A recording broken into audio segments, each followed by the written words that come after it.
जय हिंद मेरे डियर साथी, मैं आपका साथी विकास और आज हम देखने वाले हैं मादा जनन तंत्र। ये देखा जाए तो फीमेल रिप्रोडक्टिव पार्ट, रिप्रोडक्शन वाले यानी प्रजनन चैप्टर से लिया गया। एग्जाम के पॉइंट ऑफ व्यू से देखा जाए तो ये बहुत ही महत्वपूर्ण है।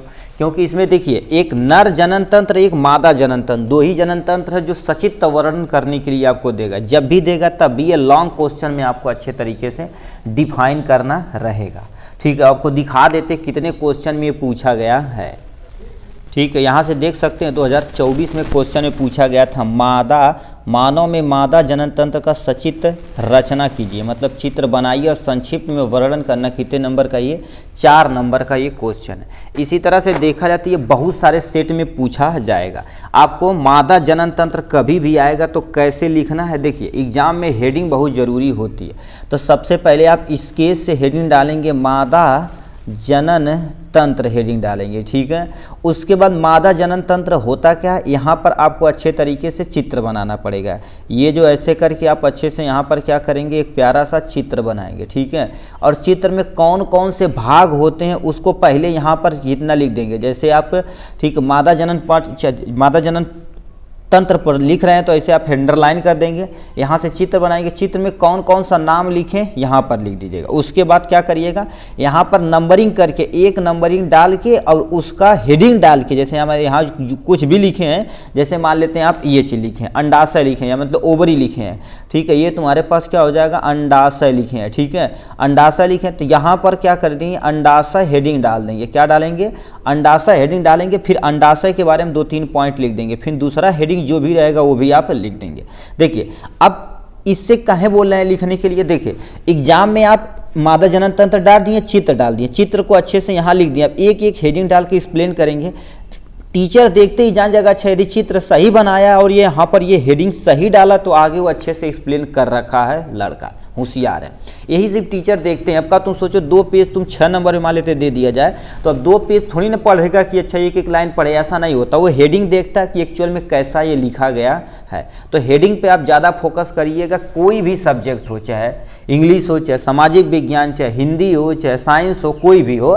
ठीक है, तो आपके सामने ये आपके लिख रखा मादा जनन तंत्र यानी फीमेल रिप्रोडक्टिव सिस्टम। इसको अब धीरे धीरे क्या करना पड़ेगा, एक्सप्लेन करना पड़ेगा। तो सबसे पहले हम क्या कर देते हैं, आपके सामने चित्र बनाते हैं। देखिए आप कॉपी पेन निकाल लीजिए और हमारे ही साथ क्या कर दिया, आप बनाइए। देखिए हमारे ही साथ बनाएंगे तो आपका बहुत ही अच्छे से समझ में आया होगा। ठीक है, आएगा। ठीक है, उसी को आपको क्या करना, जो भी दिया गया है उसी को हम यहाँ से बना देते हैं। ठीक है, आपके सामने ये प्यारा सा ऐसे ब्रैकेट बना देते हैं, इसी के अंदर हम यहाँ से चित्र बना देते हैं। ठीक है, ये हो गया इनके बारे में। अब इसी ब्रैकेट में एक्चुअल में देखिए अच्छे से चित्र बनाएंगे ना तो देखिए बायो में देखा जाए तो बहुत अच्छा से चित्र यदि बनाएंगे तो बहुत अच्छा परफॉर्म कर पाएंगे। ठीक है, तो सबसे पहले देखा जाए तो नेमिंग वगैरह फिफली थोड़ा सा याद रखिएगा। क्योंकि नेमिंग नहीं याद रखेंगे तो बहुत सारी दिक्कतें होंगी। जैसे अब बनाना स्टार्ट करते हैं। देखिए ये आपके सामने ये हो गया एक स्टेप। ठीक है, इसे आप ऐसे, आप यदि पेंसिल से बनाना चाहते हैं तो पेंसिल से बनाइए, स्केच से बनाना चाहते हैं स्केच से, पेन से बनाना चाहिए, किसी चीज़ से बना सकते हैं। ये आपके सामने ये हो गया यहाँ से। ठीक है, और दूसरा आपके सामने ये हो गया यहाँ से। ठीक है, ये एक स्टेप हो गया। अब स्टेप बाय स्टेप बनाइए। ये हो गया बटरफ्लाई शेप हो गया। यहाँ से देखा जाए तो इसको थोड़ा सा और आगे की तरफ लाते हैं। यहीं पर हम अभी क्या बनाएंगे, ओवरी बना देंगे। ठीक है, ये हो गया यहाँ से। उसके बाद यहाँ से करके ये वाला थोड़ा सा चौड़ा बना दीजिएगा, ऐसे करके ऐसे कर दीजिएगा यहाँ से। ठीक है, ये वाला पोर्शन ये हो जाएगा यहाँ से। ठीक, इस वाले को घुमा के नीचे की तरफ लाना। इतना यदि बना लिए होंगे, ठीक है, इतना यदि बना लिए होंगे तो यहाँ पर क्या करिए, ऐसे घुमा के थोड़ा सा ऐसे आप यहाँ से लाइए, इसको घुमा के थोड़ा सा आप यहाँ से ऐसे लाइए। ठीक है, ये हो गया यहाँ से। ठीक, अब क्या कर देते हैं, ठीक इसको आगे की तरफ बढ़ाते हुए क्या कर देते हैं, अंदर की तरफ ऐसे भगा देना है। ठीक है, ये अंदर की तरफ हो गया इनके बारे में। इसको कर देना है इधर। ठीक है, इसको कर देना इधर। ये हो गया आपका। देखिए इतना इजी तरीके से हमने बना दिया। इसका थोड़ा सा मुंह को क्या कर देते हैं, ऐसे कर देते हैं। ठीक है, और यहीं पर आप दूसरे पेन से चाहे इसी पेन से बना सकते हैं। यहीं पर हमारे पास क्या होता है, ये ओवरी होता है, ये इससे अटैच होता है, इधर भी थोड़ा सा अटैचमेंट होती है। ये आपके सामने क्या होगा, ये एक्चुअल में अंडा होता है, यही एक्चुअल में अंडा निकालने का काम करता है। ठीक है, इसके बारे में थोड़ा सा यहाँ पर कर देते हैं। ठीक है, ये हो गया। जितना आप अच्छे से शेडिंग करेंगे उतना अच्छा नंबर पाएंगे।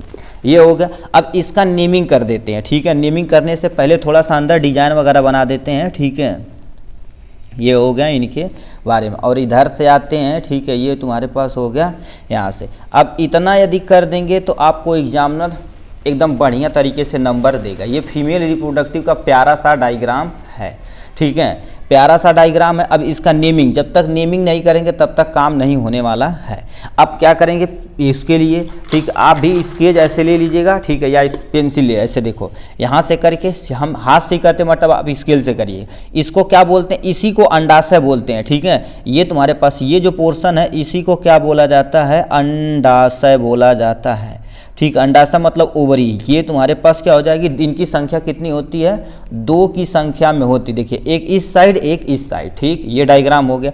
इस वाले पोर्शन को क्या बोलते हैं, हम देखो उतना ही लिखते हैं जितना आप एग्जाम में लिख सकें। इस वाले को पूरे अंडवाहिनी बोला जाता है। क्या बोला जाता है, ये तुम्हारे पास क्या हो जाएगा, अंडवाहिनी बोला दिया जाता है। ठीक है, अंडवाहिनी हो जाएगा यहाँ से। ये भी तुम्हारे पास कितने नंबर में होता है, 2 नंबर में। अंडवाहिनी मतलब ऐसी अंड नलिका भी लिख सकते हैं, कोई टेंशन नहीं। ये अंड क्या करता है, जो भी अंडा बनता है एक जगह से दूसरी जगह स्थानांतरण करने का काम करता है। ठीक, ये हो गया। इसको इंग्लिश में क्या बोलते हैं, फलोपियन ट्यूब या ओविडक्ट के नाम से भी जाना जाता है। ठीक है, ठीक है, ये अंडवाहिनी हो गया। अब यहाँ से यहाँ तक अंडवाहिनी। अब कोई पूछेगा निषेचन की क्रिया कहाँ पर होती है, यानी फीमेल रिप्रोडक्टिव सिस्टम में निषेचन की क्रिया कहाँ पर होती, तो बोल देंगे अंडवाहिनी के अंदर होती है। अभी एक्सप्लेन करेंगे। एक स्टेप हो गया। अब आते हैं, ये जो तुम्हारे पास क्या होगा, ये वाला जो पोर्शन है, ठीक है, ये वाला जो पोर्शन है इसी को क्या बोला जाता है, गर्भाशय यानी बच्चेदानी, जिसे नॉर्मल भाषा में बोला जाता है। ये आपके सामने क्या हो जाएगा, गर्भाशय हो जाएगा। क्या हो जाएगा, गर्भाशय हो जाएगा, जिसे हम नॉर्मल भाषा में क्या बोलते हैं, बच्चेदानी यानी यूट्रस बोला जाता है। ये हो गया। इसकी संख्या कितनी होती है, 1 होती है। इसी में 9 मंथ बेबी धीरे धीरे क्या कर देता, ग्रो करता। ठीक, अब ये जो लाइनिंग है, इस लाइनिंग को एक नाम दिया जाता है, जिसका नाम दिया जाता है इंडो। ठीक है, इंडोमेट्रियम दिया जाता है। क्या हो गया, एंडोमेट्रियम। इसके बारे में केवल सुन लोगे तभी काम हो जाएगा। ठीक है, इंडोमेट्रियम बोला दिया जाता है। और ये वाले भाग को क्या बोला जाता है, इसी वाले भाग को क्या बोला जाता है, वेजाइना बोला जाता है, यानी योनि बोला दिया जाता है। ठीक है, योनि बोल दिया जाता है। ये योनि हो गया। अब क्या होता है, आप दूसरे स्टेप में समझिए। योनि के बाद आपका जो भी पोर्शन, ये बाहर वाला पोर्शन भाग होता है, जो यानी ठीक है, यहाँ पर देखा जैसे फूला हुआ भाग होता है ना, ऐसे जो फूला वाला भाग होता है उसे क्या बोलते हैं, वल्वा बोला जाता है। ठीक है, भगोष्ठ बोल दिया जाता है। इंग्लिश में देखा जाए तो भगोष्ठ यानी वल्वा नाम दिया जाता है। इतना चीज़ आप अच्छे तरीके से कर देंगे, आपका कितने नंबर, 6 नंबर बन के चल जाएगा इस क्वेश्चन से। ये डायग्राम बनाना पड़ेगा। इसी डायग्राम को हमने यहाँ पर लिखा हुआ है। अब इसी को क्या कर देंगे, 1 बाय 1 स्टेप करके आप सुन लीजिए, अपना काम खत्म हो जाएगा। ठीक है, प्लीज़ आप ध्यान से सुनिए अब इन सब चीज़ों के बारे में। ठीक है, यहाँ पर आते, अब एक एक हेडिंग डालिएगा। तो सबसे पहला हेडिंग हमने क्या डाला, गर्भाशय, यानी ये वाला पोर्शन को, ठीक है, सॉरी अंडाशय, गर्भाशय नहीं अंडाशय। अंडाशय मतलब जहाँ से अंडा निकलता है। अब क्या लिखा है, अंडाशय, ठीक, अंडाकार संरचना उदर गुहा के निचले भाग में दोनों तरफ स्थित होता है। देखिए, एक इस साइड होता है, एक इस साइड होता है। 1 महीने मतलब जो फीमेल में मेंस्ट्रुअल साइकिल आता है, उनका जो पीरियड आता है, तो 1 महीने इससे एक अंडा निकलेगा, इससे एक अंडा निकलेगा। वही तुम्हारे पास क्या रखा है, दोनों तरफ स्थित होते हैं। अंडाशय में अंडे होते हैं। अंडाशय में क्या होते हैं, अंडे होते हैं। ठीक, हर महीने निकलते हैं। एस्ट्रोजन तथा प्रोगेस्टेरॉन हार्मोन अंड के बनने में क्या कर देते हैं, सहायता करते हैं। मतलब जो ओवरी होती है ना, ठीक, ओवरी होती है, उसमें अंडा कैसे बनता है, ये 2 हार्मोन होता है जिसे फीमेल हार्मोन कहते हैं। एस्ट्रोजन होता है, प्रोगेस्टेरॉन हार्मोन अंड का क्या कर देते हैं, निर्माण करते हैं। अब कोई पूछेगा फीमेल हार्मोन इसमें से कौन है, तो इसमें से कोई भी यदि ऑप्शन में रहे तो उस पर आप टिक मार सकते हैं।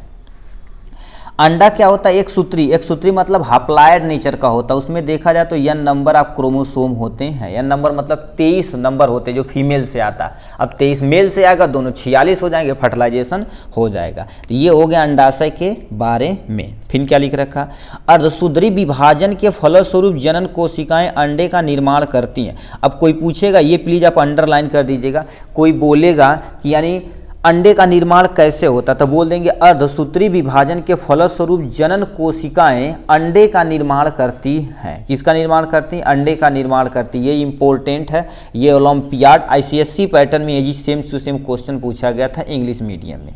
ठीक, इंग्लिश हिंदी दोनों दिया था। ठीक है, ये ओवरी के बारे में हो गया। नेक्स्ट पे आते हैं, तुम्हारे पास क्या होगा? अंडवाहिनी, मतलब वो जो नली जा रही है उसके बारे में हमें बताना पड़ेगा। लिखा है यह रचना में, ठीक है, यह रचना में नली समान होती है। अभी आप देखें ये रचना में क्या होती है? नली के समान संरचना। तो मतलब ये जो यहाँ से लेके यहाँ तक जो नली है उसी को अंडवाहिनी, ये जो नली है उसी को क्या बोला जाता है? अंडवाहिनी बोला जाता है। ठीक है, इसका एक सिरा अंडाशय से तथा दूसरा सिरा गर्भाशय से जुड़ा रहता है। तो आप जान ही रहे, एक सिरा अंडा को पकड़े रहता है और दूसरा गर्भाशय को पकड़ा रहता है। ठीक, नेक्स्ट में क्या लिखा? अंडाशय की तरह अंगुली जैसी संरचना होती है जिसे क्या बोलते हैं? फिमरी बोलते हैं। अब इसके बारे में, अंडाशय की तरफ मतलब ये देखा जाए तो ये जो फिंगर लाइक अपीयरेंस देख रहे हैं इसी को फिमरी बोला जाता है। ये एक्चुअल में रहता है, इसे अंडे को पकड़े रहता है। एक्चुअल में अंडा देखा जाए ना, ये आपका तेल का डब्बा है। ठीक है, ये मान लेते तेल का ढक्कन। अब इसे पकड़ना रहे तो मान लेते ऐसे तुम्हारे पास क्या रहते हैं? ऐसे पकड़ के रखा जाता है। देखिए ये सामने तुम्हारे पास पकड़ा हुआ ना, देखिए ये जो पोर्शन पकड़ा हुआ है ये एक्चुअल में हमारी जो अंगुली है तो समझ लो फिमरी है। ये जो रेड कलर का दिया गया तेल का ढक्कन है इसको तुम समझो अंडाशय, तो इसे पकड़ के रखती है। एक अंडा पकड़ती तो इसी नली के थ्रू आगे की तरफ मूव करता है। ठीक है, तो ये इसी क्या बोलते हैं? फिमरी, मतलब जो फिंगर लाइक अपीयरेंस होता है उसी को फिमरी नाम दिया जाता है। इन क्या ले रखा? निषेचन की क्रिया अंडवाहिनी में होती है। प्लीज इसे आप अंडरलाइन कर लीजिएगा क्योंकि MCQ में पूछा गया क्वेश्चन है। निषेचन की क्रिया कहाँ संपन्न होती है? तो बोलेंगे फलोपियन ट्यूब या अंडवाहिनी में बोला जाता है। यदि हिंदी नहीं समझ में आता थोड़ा सा इंग्लिश वर्जन आप देख लेंगे तो आप इजीली समझ जाएंगे। ठीक है, क्योंकि बायो में इंग्लिश ज़्यादा थोड़ा सा आप समझ जाएंगे। ठीक है, तो ये तुम्हारे पास अंडवाहिनी में होती है। 2 हेडिंग हो गया। ठीक, अब क्या आते हैं? नेक्स्ट पे आ जाते हैं। ठीक है, नेक्स्ट पे तुम्हारे पास लिखा गर्भाशय, मतलब जिसे हम बच्चेदानी बोलते हैं। अब ये क्या होता है?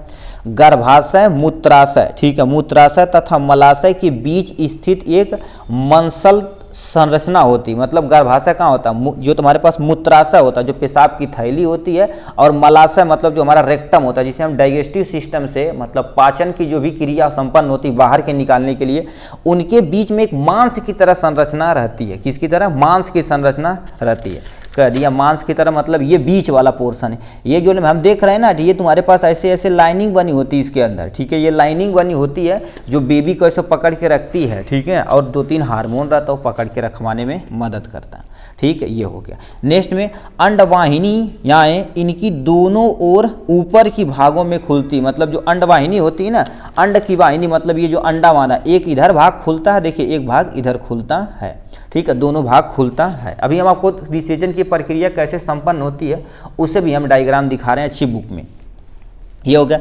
गर्भाशय का मुख्य कार्य निषेचन अंड को परिवर्धन मतलब पालना काल में, ठीक है, काल में जब तक कि गर्भ विकसित होकर शिशु के रूप में जन्म न ले आश्रय तथा भोजन प्रदान करता है। मतलब जिसे बच्चेदानी बोलते हैं। बच्चेदानी क्या करता है? एक बैग की तरह स्ट्रक्चर होता है, मांसल संरचना होती है आफ्टर निषेचन। मतलब मेल और फीमेल जब रिप्रोड्यूस करते हैं यानी सेक्स करते हैं, इंटरकोर्स करते हैं, तो जो हमारा मेल का स्पर्म होता है उसमें जाके इंटर करता है। कहने का मतलब देखिए, at the time of sexual reproduction mail sperm inter into the vagina, मतलब ये मेल जो तुम्हारे पास होता है उसका स्पर्म यहाँ से इंटर करता है और जाके ये क्या करेगा? अंडे को फर्टिलाइजेशन करेगा।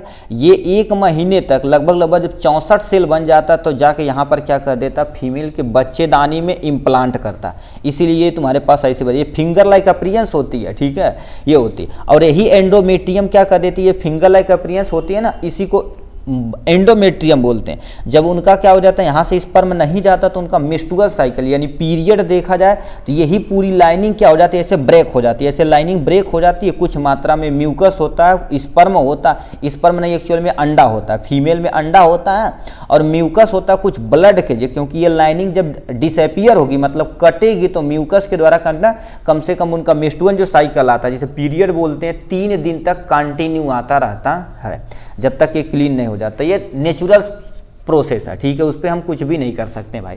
हर 28 डेज मतलब 28 दिन के अल्टरनेट पे होता है। ये हो गया इनके बारे में।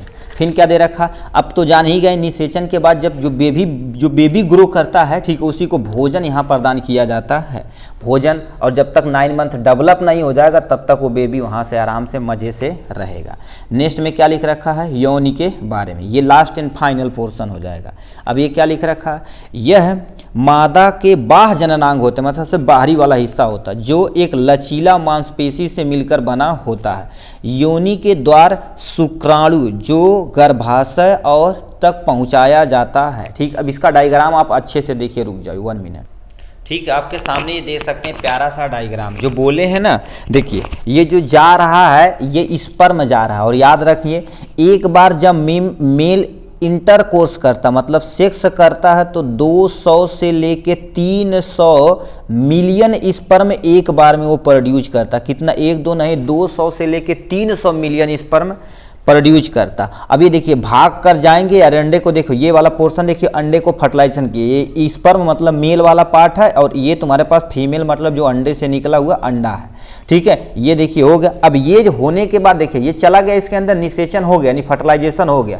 तो दूसरे स्टेप में क्या करेगा, ऐसे होगा, देखिए ये फर्टिलाइजेशन होगा, तो धीरे धीरे धीरे धीरे धीरे धीरे डेवलप करते करते आएगा। देखिए ये हमारे यूट्रस में क्या हो गया, इम्प्लांट हो गया आराम से, ठीक है, यूट्रस में इम्प्लांट कर गया। अब यूट्रस में इम्प्लांट कर दिया गया, तो ये बेबी धीरे धीरे देखिए क्या कर दे, ये देखो बेबी धीरे धीरे यहाँ पर क्या कर रहा है, ग्रो कर रहा है। अब बेबी धीरे धीरे जब ग्रो करेगा, ठीक है, अब तुम सोचे होगे, ठीक है, बेबी एक्चुअल में तुम सोचो ऐसे भनभन भनभन घूमता नहीं है, एक बार ये इधर जाता क्लॉकवाइज, एक बार एंटी क्लॉकवाइज घूमता है, मतलब ठीक है, ऐसे घुमाया जाए। मान लेते हैं तुम्हारे पास कोई चीज़ आ जाता है, जैसे ये हमारे पास है, ये तो कैनुला है, ठीक है। देखो एक बार देखो एक्चुअल में कैसे घूमता, एक बार ऐसे घूमता, फिर ऐसे घूमता, फिर ऐसे घूमता, फिर ऐसे घूमता, मतलब इसी के अंदर ऐसे और ऐसे ऐसे ऐसे, तुम सोचो ऐसे ऐसे घूमे, तो ये एम्बिलिकल कॉर्ड है, जिसे हम नाभि के द्वारा, मतलब अपने ढोंड़ी से लगा होता ना, ये फंस जाएगा, जैसे दिक्कत हो जाएगी, ठीक है। अब जब बेबी डेवलप हो जाता तो अपने पैर से, देखिए अपने पैर को इस यूट्रस पे, मतलब बच्चेदानी पे पुश करता, और ये वाला सिरा क्या हो जाता है, उसका बाहर निकल जाता। अब जब बाहर निकल जाएगा तो देखिए चिल्ला रहे हैं, अब ये आएगा मारेगा, पूरा तबाही मचा देगा, ठीक। अब तुम सोचो एक फीमेल किसी बेबी को डेवलप करने में कितना स्ट्रगल करती है, और वही बेबी जब बड़े होते हैं तो अपने मम्मी पापा कहते हैं हमारे लिए किया क्या है, ठीक है। ये तो भाई बड़ी गलत है, ठीक है। ये हो गया इनके बारे में। अब जब स्पर्म नहीं जाता, देखिए ये मेंस्ट्रुअल साइकिल जो उनके पीरियड होता है, यही देखो न फर्टिलाइजेशन नहीं होता, तो ऐसे कट के क्या हो जाता है, बाहर चला आता है, ठीक है। तो वही चीज़ें यहाँ से लिखा गया है। तो इतना चीज़ आपको क्या होगा, योनि, यही तुम्हारे पास क्या होता है, जो सबसे बाहरी वाला हिस्सा कोशे को योनि कहते हैं। शुक्राणु गर्भाशय में पहुँचाया जाता है योनि के ही द्वारा, ठीक है। इतना चीज़ आप एक्सप्लेन कर देंगे, आप बहुत ही सटीक तरीके से आप क्या कर देंगे, काम हो जाएगा, ठीक है। चलिए आज के लिए बस इतना ही, फिर मिलेंगे नेक्स्ट वीडियो में नेक्स्ट टॉपिक के साथ। तब तक के लिए bye bye and take care.